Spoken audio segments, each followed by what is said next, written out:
There is nothing. Only warm primordial blackness. You're conscious ferments in it. No larger than a single grain of malt. You don't have to do anything anymore. Ever. Never, ever. Never, ever, ever, baby. An inordinate amount of time passes. It is utterly void of struggle. No ex-wives are contained within it.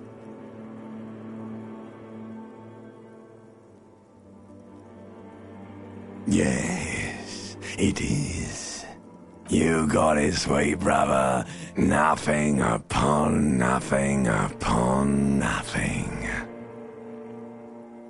Coming right up, sir. Smooth passage.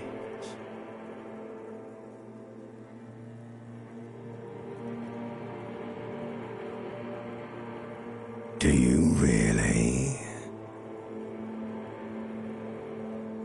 Alright, nothing down to fuck all borough.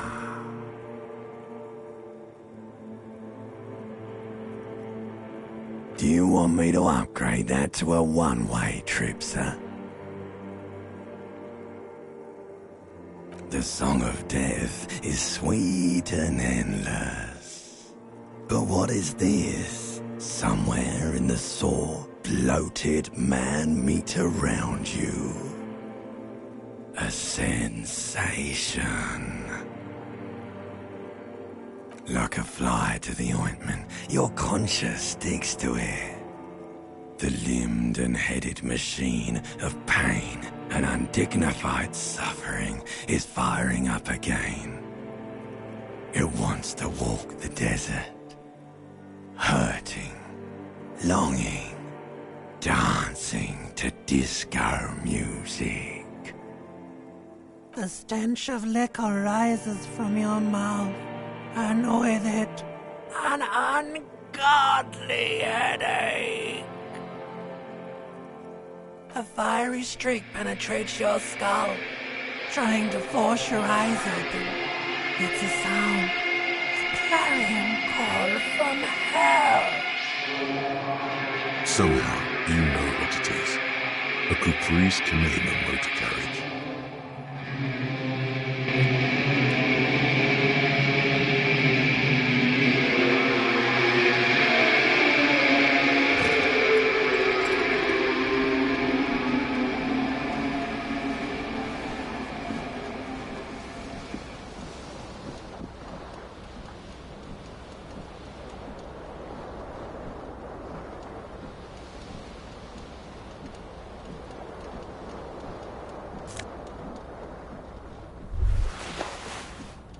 You hear a jingle. Keys are clinking in the pocket of your flare-cut pants. It says, whirling in rags, on the aluminium key ring. There is a single key on the ring. The number 1 is etched on it.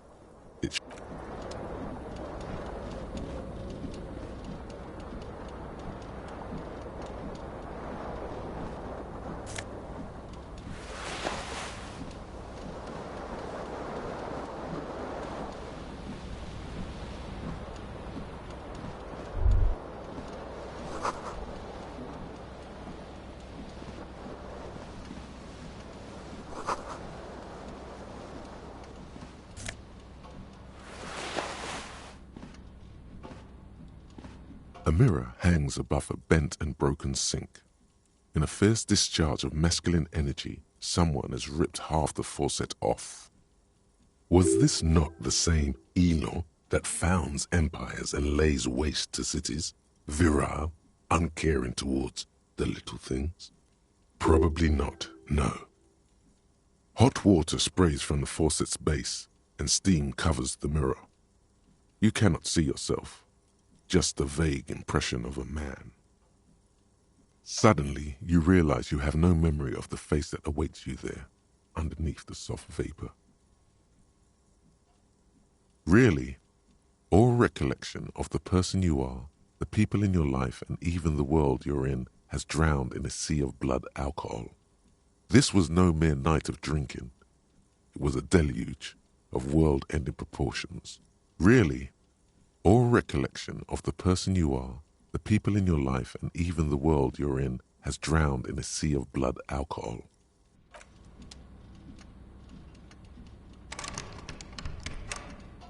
A mirror hangs on the wall. As you slowly reach your hand towards the surface of the mirror, behold, you have no idea who this thing is, do you?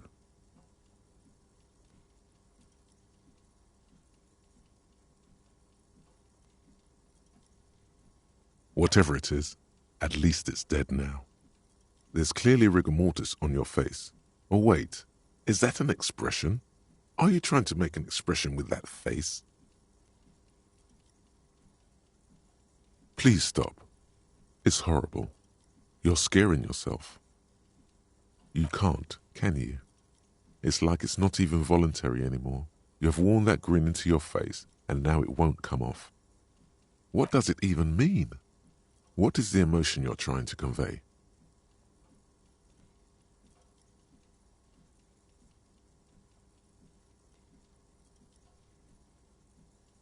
Please promise yourself you are not going to try it on any of the ladies, whatever happens.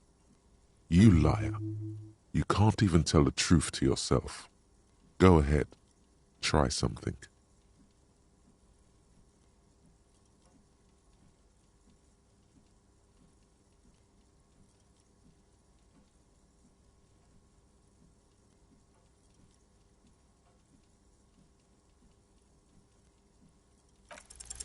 Like the rest of you, it comes from a bad place somewhere in the past. That's all you know for now. It's too late. Like an image on film. The expression. belongs to your primary motor cortex. It would take a minor neurological miracle for you to cease producing it.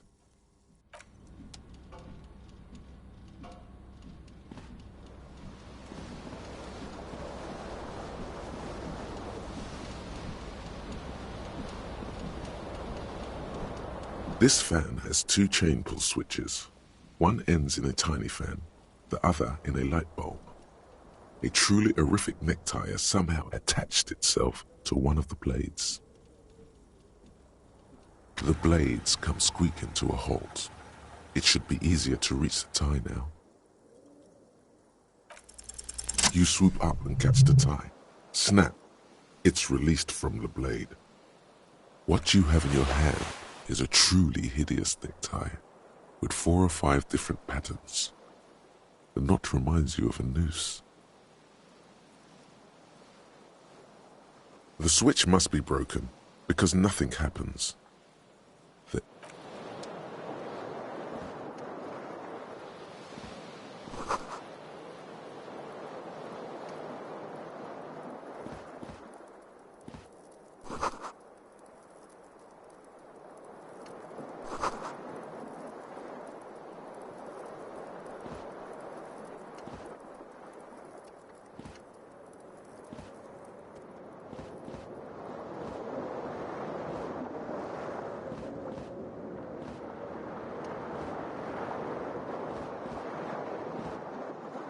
The window stands broken in its frame. Cold wind blows in. The morning light hurts your eyes. It's hazy, but you see the ocean and some war-torn buildings. The shards face outward. Whatever broke this window came from the inside. A fine web of scarring covers the back of your right hand, but none of it is recent. More likely a projectile than a held object. There are no fragments on the floor from pulling a tool back in after impact.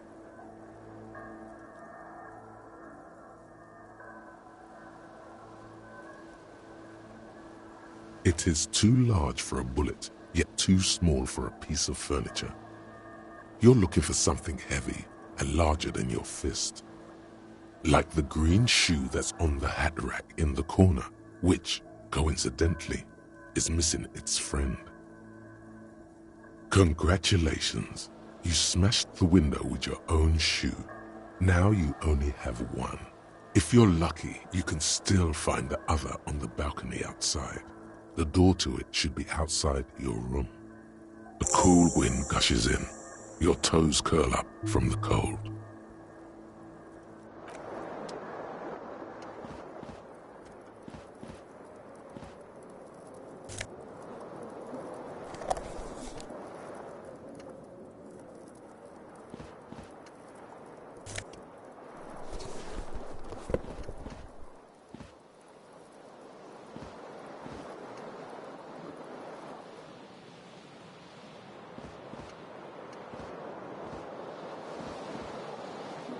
The window stands broken in its frame.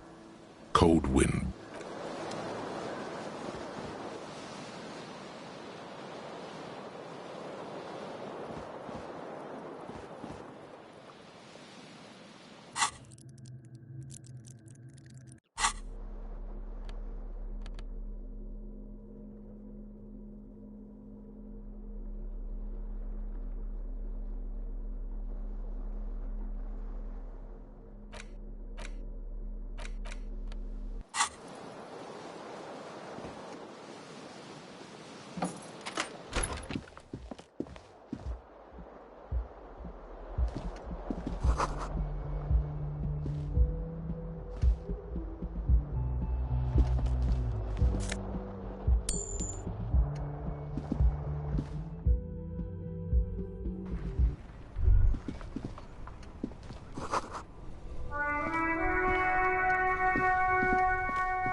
There they both are, 2 identical shoes, both copiously green and indiscriminately snakeskin, reunited on your feet. like two baby crocodiles. Good, they're balanced, comfy. Feels like the only good thing about you right now, truth be told.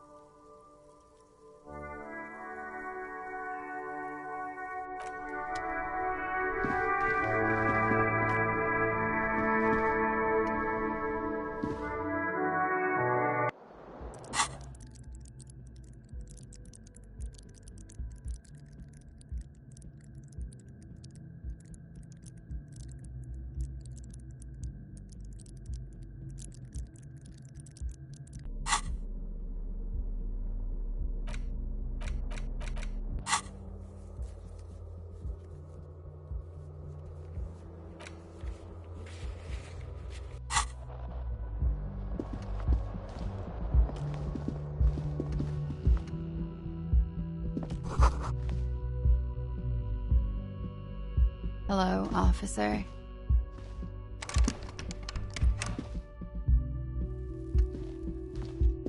The young woman raises a cigarette to her lips. Her eyes are brown and her face is speckled with birthmarks. She can't be more than 28. A silver jumpsuit falls off her like scale armor, sparkling. This is the sparkle of too many nights out on the city.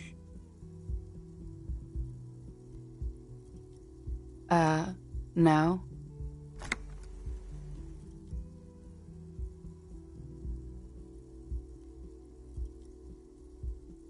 Because you're a police officer, sir. I am, yes. Unless you've been feeding us a set of very well-rehearsed lies all this time. You've been here for 3 days. On official police business, no less. Couldn't say. In truth, so far, mostly drinking. You have no doubt about the drinking. But do you strike yourself as a tight-lipped drunk? She must have heard something.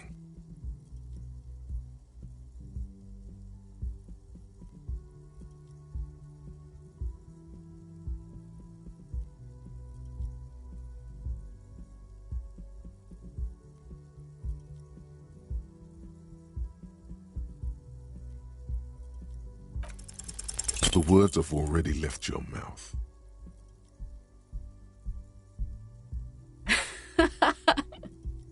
What was that? That's not even how words are used. What did you say? Come on, say it again. No, you see, that's not what you said. You said... Come on, man. Freddie, please. One more time. Goddamn right you did. You crazy asshole, you. What kind of cop are you?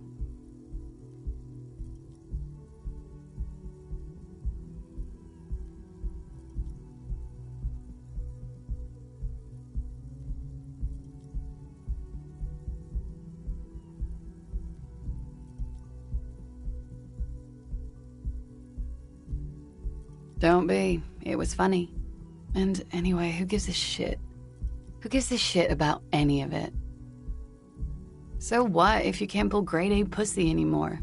There are other things in life, more meaningful, more fitting for a man your age. This is Fata Morgana. One thing though.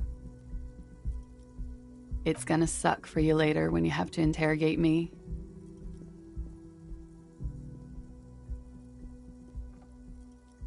And for the record, no, I didn't do it.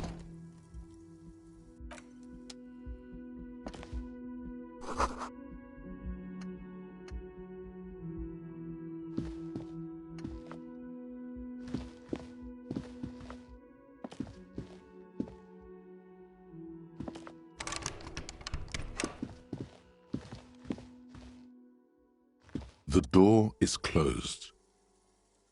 There is no answer.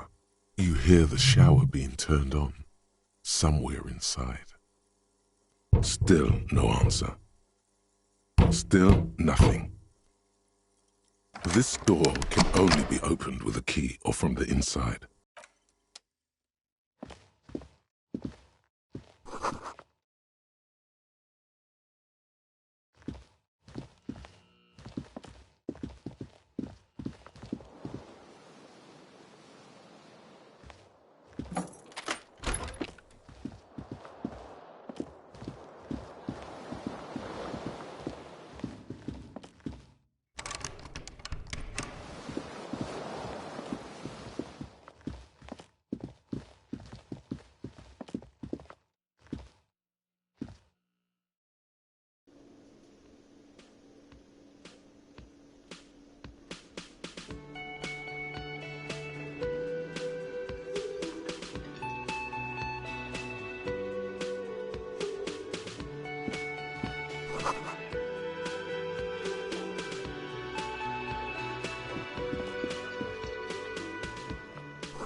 You should totally sing karaoke here, the first chance you get.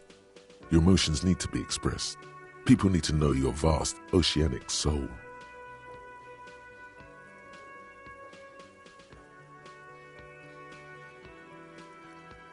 Of course, at this point, precise measurements of your soul can only be performed from the outside, through a PA system, by other people. You should sing the sad small church song from that tape you found. Thought it was obvious. No, don't sing the happy song. It's stupid. Sing the sad song. It's profound. You would need another copy of the tape first, though. The one upstairs is destroyed.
A colourful piece of plastic is dangling from his carabiner. Makes your fingers itch. On the counter, rolled out of his open hand, you see a blister pack of headache medicine.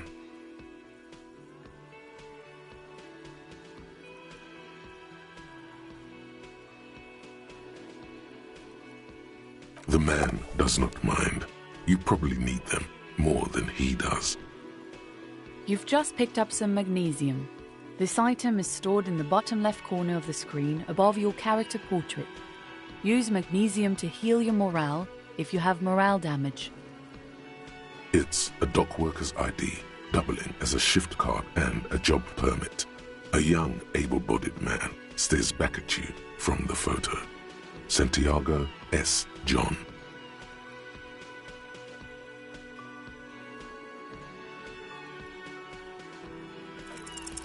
Your fingers find their way into the shackle, flicking open its spring-loaded gate. The metal loop holds the plastic ID and a leather-bound pocketbook. The man emits a loud snore. Is he about to wake up? Doesn't look like it, but you never know. Better be quick.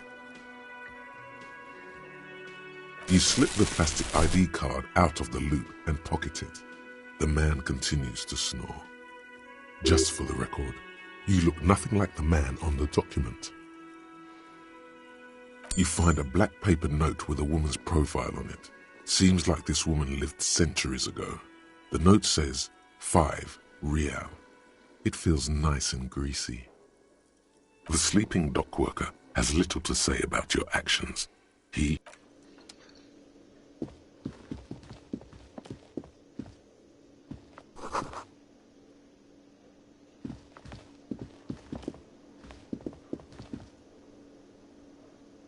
A man in his late 20s stands behind the counter, inspecting a stuffed seabird. As you approach, he gives you a sideways glance, then looks down again. Everything is cool between you and this guy. He's a big fan. Make some small talk. A competent work of taxidermy. The white and brown seabird lies among piles of coasters and drying mugs. One of its wings broken. The man is trying to mend it. Looks like the bird was ripped off the shield that was used to mount it, most likely on a wall. This is the Great Skua. The seabird is the symbol for the discovery of the Insulindian Isola, the part of the world you are in right now. The small steel tag says as much. The Great Skua. Stegosaurus Skua. Look, your buddy is over there. Why don't you go and talk to him, okay? He pretends not to hear you, concentrating on the bird instead.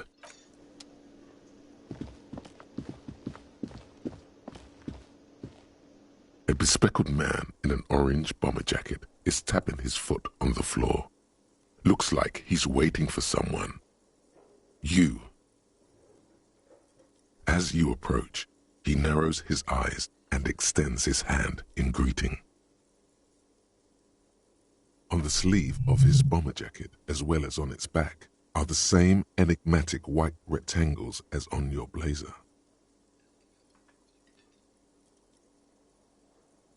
Hello, I'm Kim Kitsuragi, Lieutenant, Precinct 57. You must be from the 41st. You realize he's waiting for your name.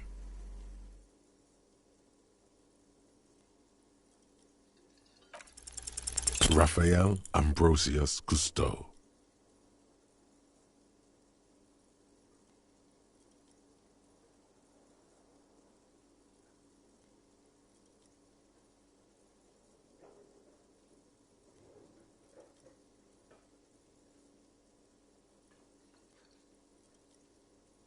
Yes, well. Not for a moment does he believe that's your real name. He casts it aside as an intra-departmental joke or a peculiarity he doesn't understand. It looks like we had a little scheduling error on Sunday. Saturday too, actually. Have you had time to talk to the manager here? What he means is, he has been trying to meet up with you for 2 days, but you have been otherwise occupied.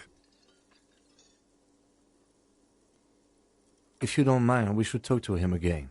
Ask him for a rundown of the area. Now that I'm here as well. I understand the scene is out back, right? It also wouldn't hurt to assure him the police are finally here. In full force, I mean. Have you mapped out the initial interviews?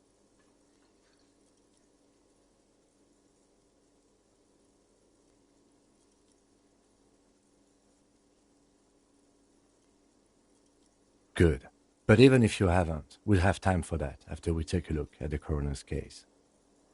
Have you removed the dead body from the tree? So, the body is still in the tree, where it has been hanging for 7 days straight. We should go there as soon as we are done talking to the owner.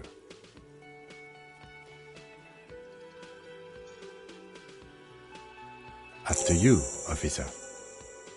If you're about to embark on an investigation, shouldn't you have a badge?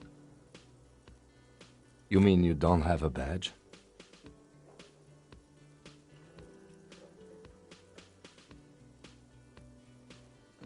Oh, if you didn't have your badge, then that would be very bad.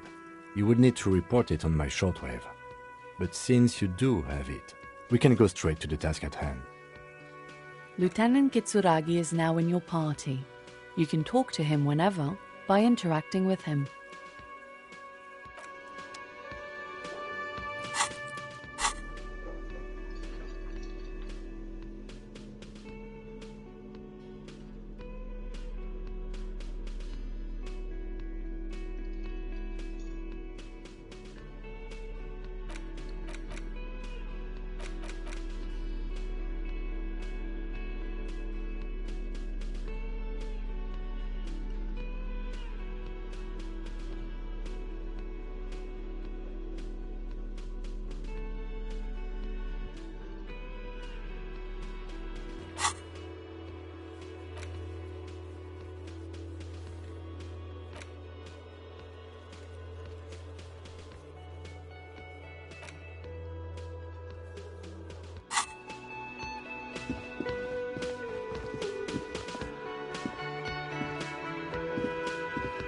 Hello, sweetie.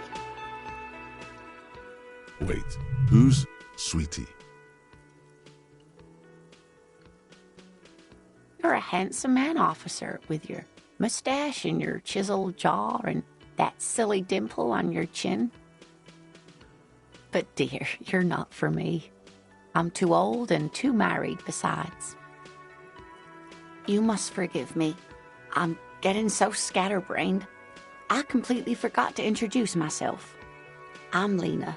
My husband Morel and I are staying with our friend Gary just down the street, but I come here for tea when they're away. This Lena is wacky enough for the motley crew. Hire her on the spot.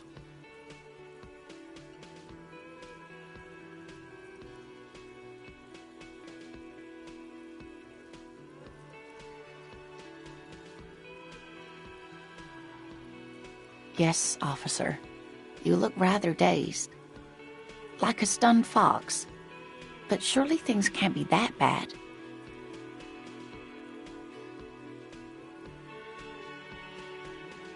You know where we are, right?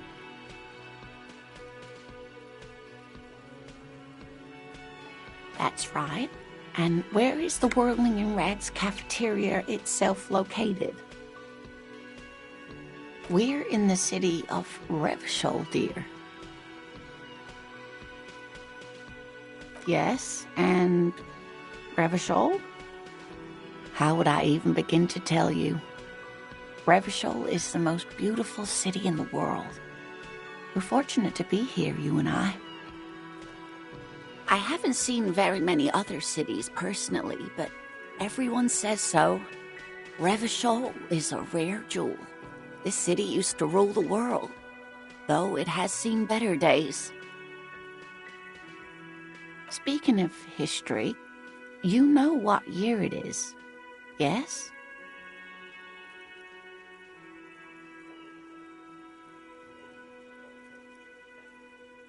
That's right, dear. How splendid. Here, take this pen. Knowledge should always be rewarded. Her relief is palpable. She was getting pretty worried about you there, but now she relaxes her shoulders. I can tell that this is taxing for you, so I'll just ask one more question. What regime are we living under? What mode of government?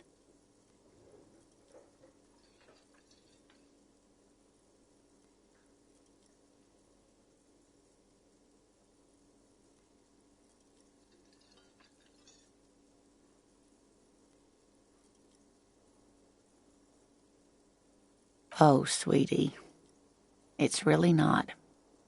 There used to be people who thought that way, other people who wanted those things, but they all went extinct. Revachol is a zone of control led by an alliance of foreign powers called the Coalition. We have almost no government of our own, and certainly no dictatorship of the proletariat.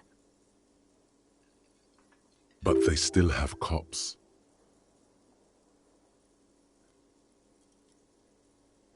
Oh dear. And you were doing so well. There aren't any cops in Revachol, not in the traditional sense. The status of law enforcement has been a complicated matter since the revolution. But we should stop for today, sweetie. You look like you need a break. Besides, I'm not the best person to explain the big things to anyone. A defeat, I'm afraid. The people of this archipelago tried to build something new, something different. The rest of the world didn't like it, so they came and ended it. This was 42 years ago. It has something to do with everything. I really don't know how to explain it better. You were doing quite well up until the end there. It does look like you're having trouble remembering things. History and places. Remembering reality in a word. It's very odd. A sigh. The lieutenant buries his nose in his notebook.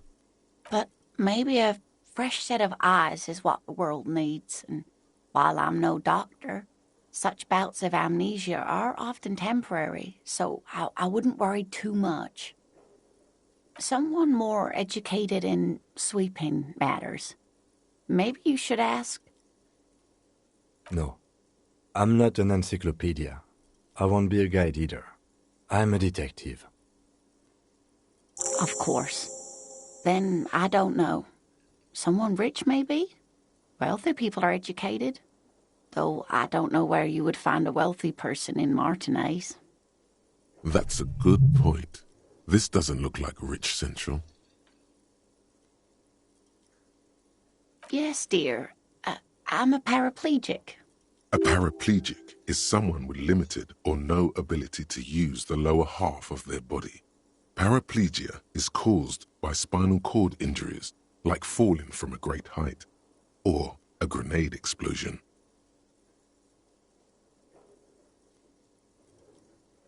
That's quite all right. I'm used to people asking questions. I know they're thinking about it anyway. Whatever do you mean?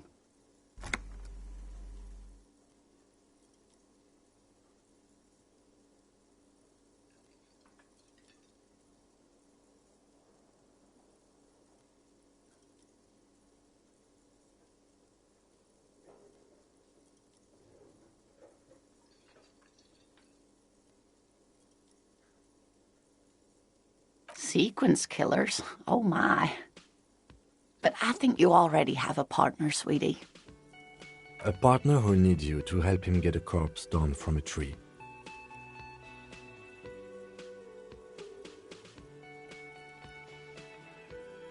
I can assure you with absolute certainty, there are no sequence killings taking place in Martinez.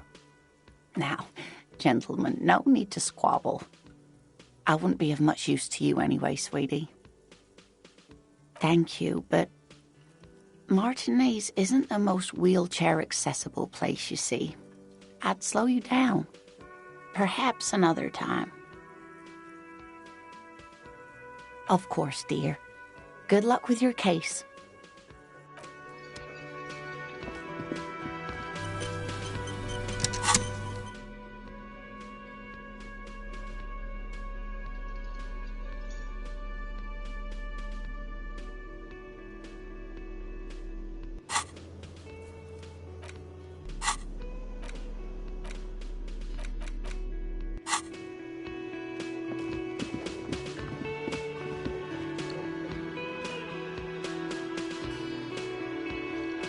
Yes?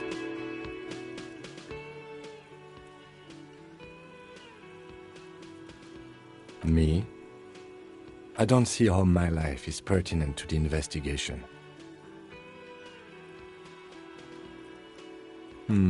That's a fair point. All right, for the good of the investigation, what do you want to know?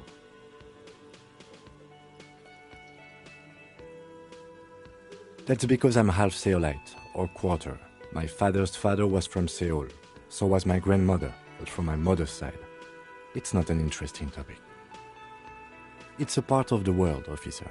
A geopolitical entity and a geographic division. I told you it wouldn't be interesting. Seoul is a protectionist, isolationist, pan-Isolari state west of the Insulindian Isola. Actually, it's quite interesting. Some would even say mysterious. You're barking at the wrong tree. I don't speak a word of Seolite. I've never met either one of my grandparents, and I've never been to Seoul. I'm a regular Revacholière. A point of pride to him. That's correct. You feel a slight urge to put the lieutenant down for this, but you can't quite muster enough testosterone.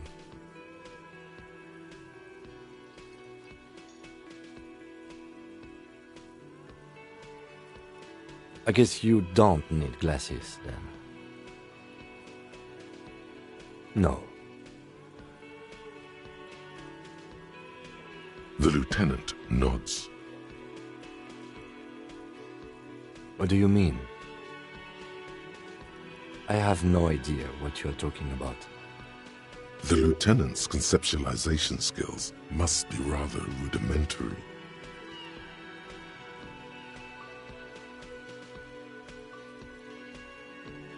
What? Think? I do most of my work inside my notebook. The lieutenant produces his small blue notebook and idly thumbs through a few pages. We all have our different mediums. His is written. Good. Let's change the subject. What do you want to know? No, it's not a particularly mysterious case. The deceased is a security guard for a corporation involved in a labor dispute. It doesn't take a DeLorean polymath to put the pieces together. I just don't see the case getting more mysterious than that.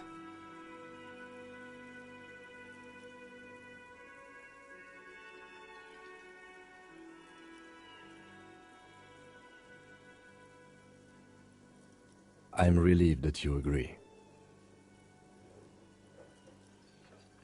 Anyhow, let's get back to the case. Was there anything else you wanted to know? I'm afraid you and I are pawns in a pissing competition. You don't know? I assumed you were in on it.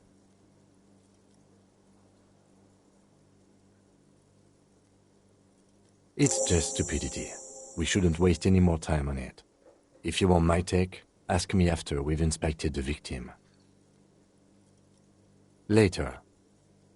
Was there anything else you wanted to know about the case? Good.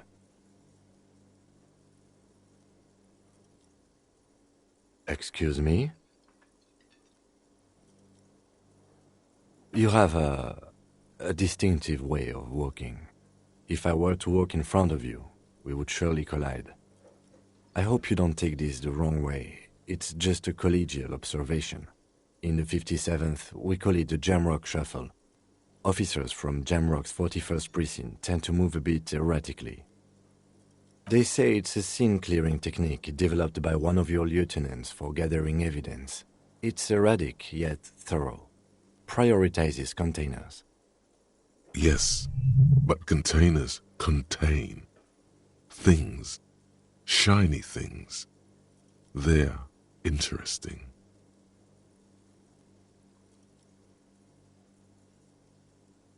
I don't know. Containers contain, I guess. I'm making assumptions.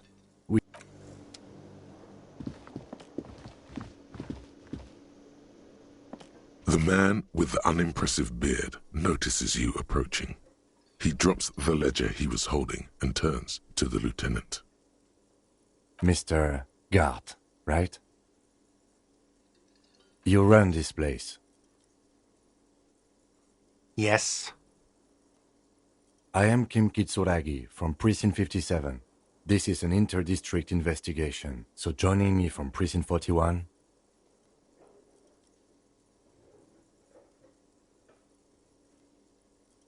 Right. Now, I know it took us a while to arrive at the scene. It also took you a while to call us and report the dead body. It was you who placed the call, yes? No, I only just got here. It was probably Sylvie who called you. She usually works the bar here. I'm only temporarily taking over her duties. Do you have her number? As a matter of fact, I do. This sounds like something you can use to call this Sylvie later. You said you just got here. From where? Are you a local? What, of Martinez? No, I live in Jamrock. I only sometimes come here to keep an eye on the place. This is just one of the many, many cafeterias I manage. But you still know your way around, yes? In case we need directions. Yes, I know where some things are, but as I said, I don't live here. I just used to work here. And I'm not going to start working here again, if that's what you think. I didn't imply that. Detective. He probably means this is where you step in and ask your questions. His face expresses profound doubt in your having this.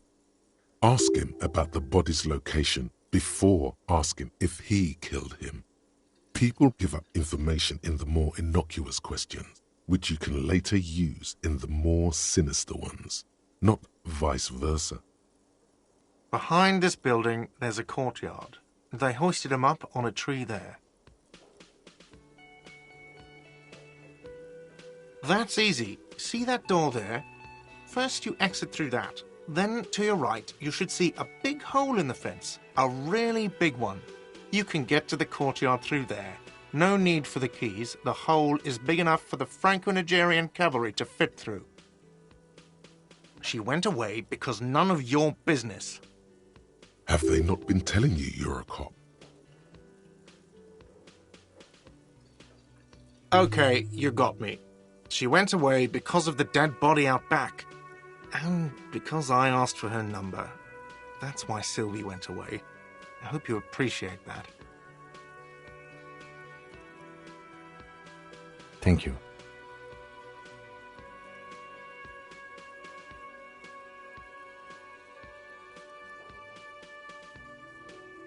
Is it? Because I thought you were supposed to be investigating the lynching, not my employer conduct.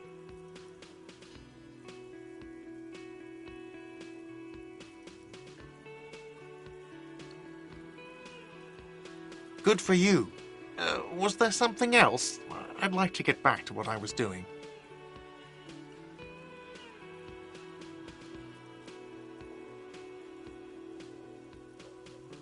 Let's go. Not so fast. You owe me 130 real.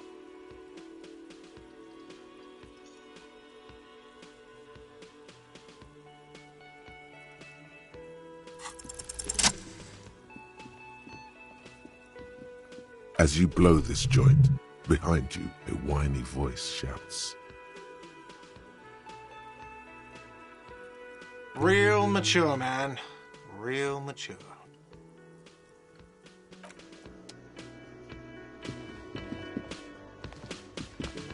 Hello again, sweetie.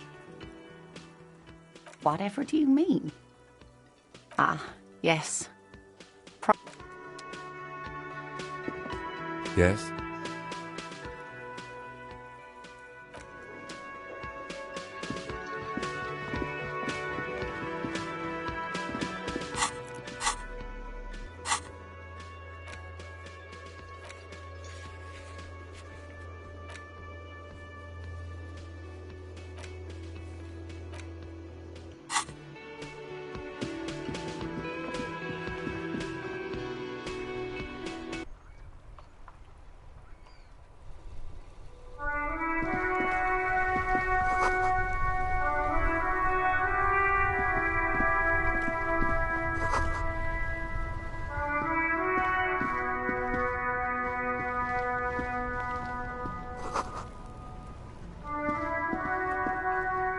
The RCM in Martinez. What can I help you with? We don't see a lot of police around here, that's all. The place looks the part. There's graffiti everywhere, and the traffic jam behind you is completely unregulated. Of course. What can I help you with?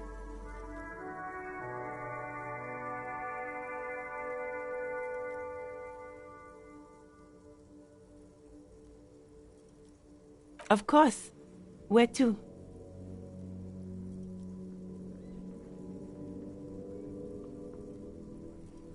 Oh, that's right there, in the yard. Even all the way over here, there's a drop of death in the spring air. What do you mean? Yes, sir. District of Martinez. This intersection is called Roundabout North. He knows where we are. He just wants directions.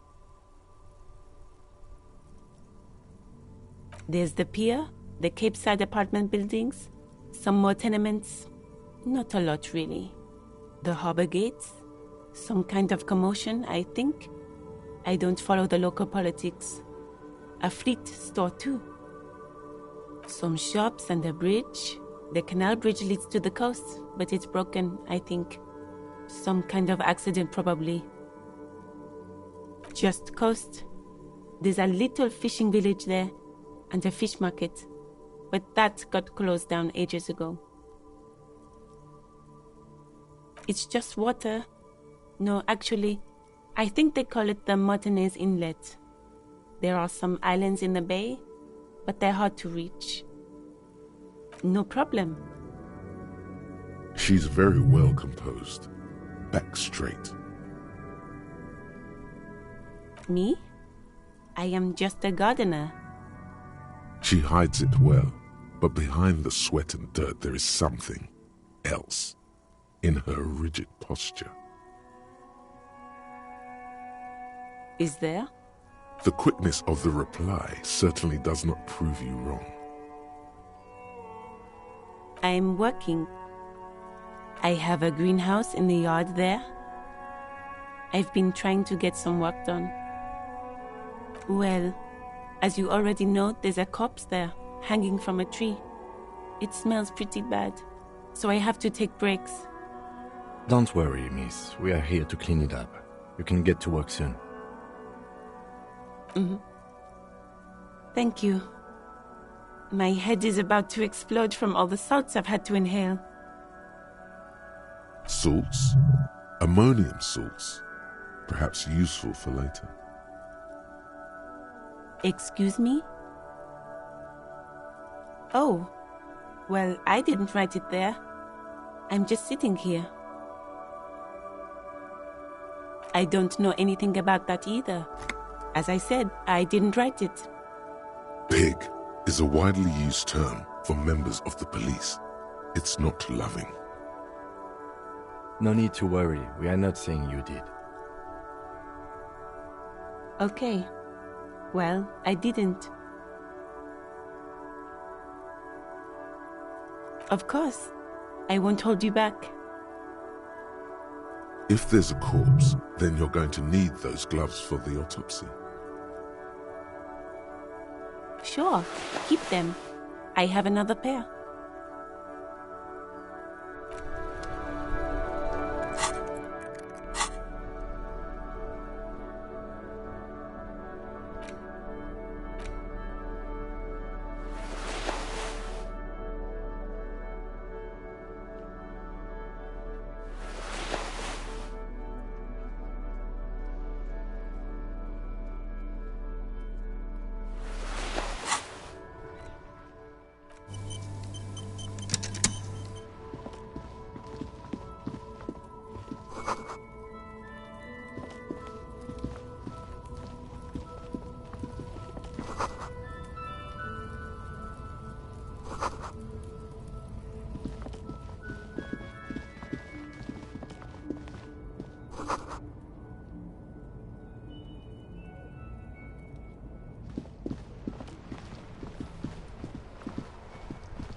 You see a set of tire tracks in the brown slush that covers the plaza mosaic.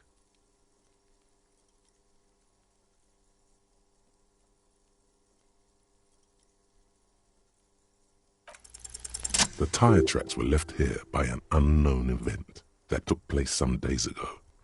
It's a message, written in the language of burnt rubber. Some of that rubber stuck to the tiles right in front of the whirling in rags. This is point A. The driver started there and then accelerated straight into the fence, left a hole big enough for the Franco-Nigerian cavalry, according to the cafeteria manager. The driver proceeded to back out of the yard, barely stopping before hitting the adjacent building. Before heading south, must have been in a hurry.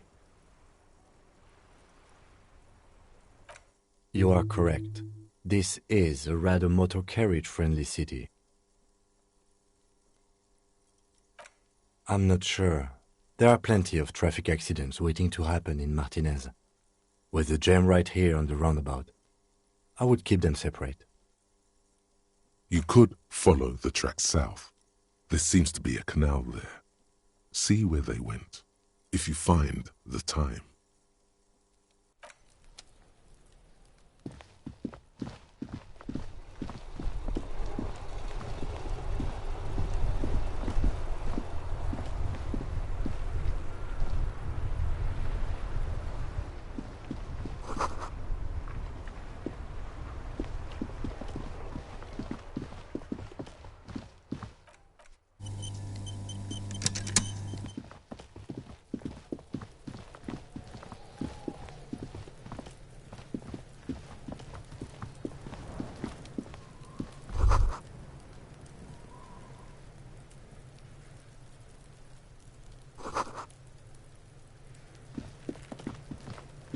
This trash container is locked. The sliding lid has a padlock that says, "Whirling in Rags." Well, it is a container. Maybe you're prioritizing it. We could try using a pry bar. There's one in my motor carriage, or we could ask for a key from the manager of the Whirling in Rags. He probably has one. He might also have information. This is better than the pry bar idea.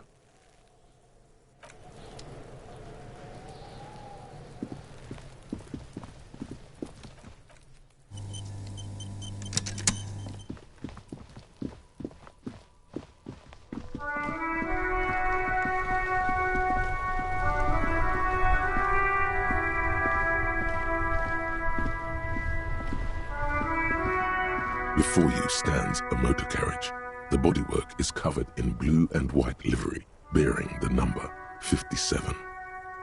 Vapor emanates from the large engine on the back of the vehicle. It hasn't had time to cool off yet. This must be the infernal machine that tore you from oblivion. The Caprice Kinema motor carriage. In the cabin, you are welcomed by a set of steering levers, a radio microphone on a hook, a pull-out toolbox under the seat, and the soft glow of the fuel preheater gauge.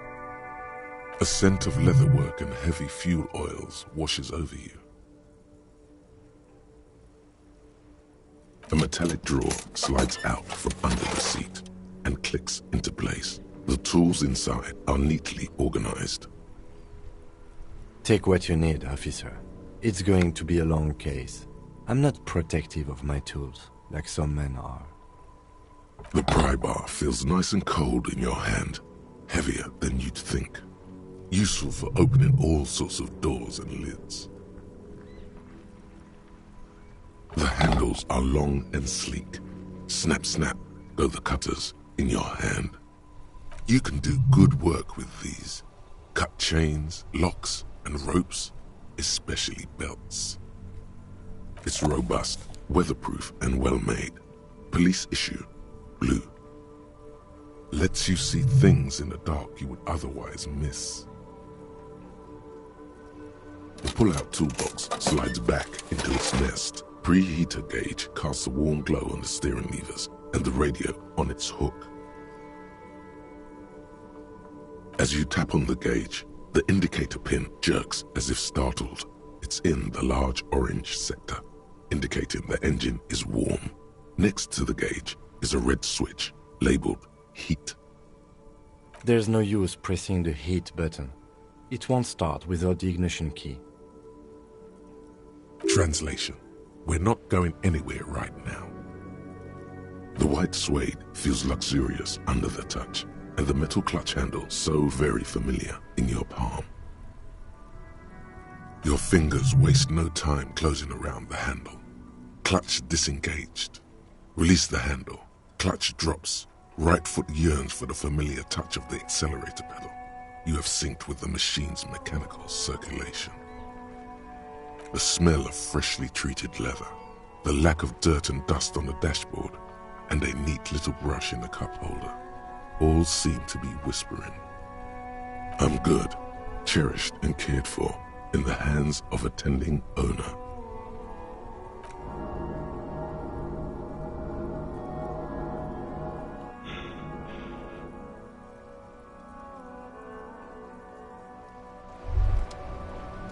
Despair creeps into you, getting fat on your weakness.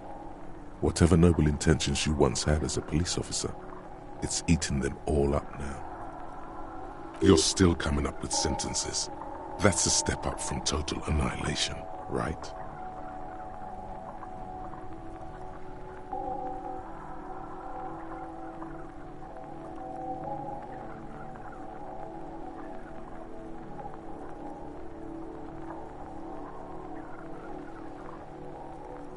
He watches you melt down stoically from behind the lenses of his glasses. Nothing you can say would make you feel any better now. Cop gives up the detective genre for social realism. Another police officer resigned from the RCM following a nervous breakdown. He now lives under a bridge, drinking and occasionally throwing excrement at passers-by, shouting, "I never loved that woman." When asked to comment, former colleagues objected to the theory that his psychological disintegration was precipitated by his wife leaving him. "It's because the Furrows lost that match," said Captain Ptolemy Price, once the man's superior officer. "It's because he couldn't get a big gun from acquisitions, and anyway, police work really burns you out after a while," Satellite Officer Jean-Vic Mayer, the deranged former cop's partner, commented. Sergeant Mac Torson, another former colleague, did not propose any theories, merely saying, "Whatever happened to him wasn't about birds. He got fucked, that's all."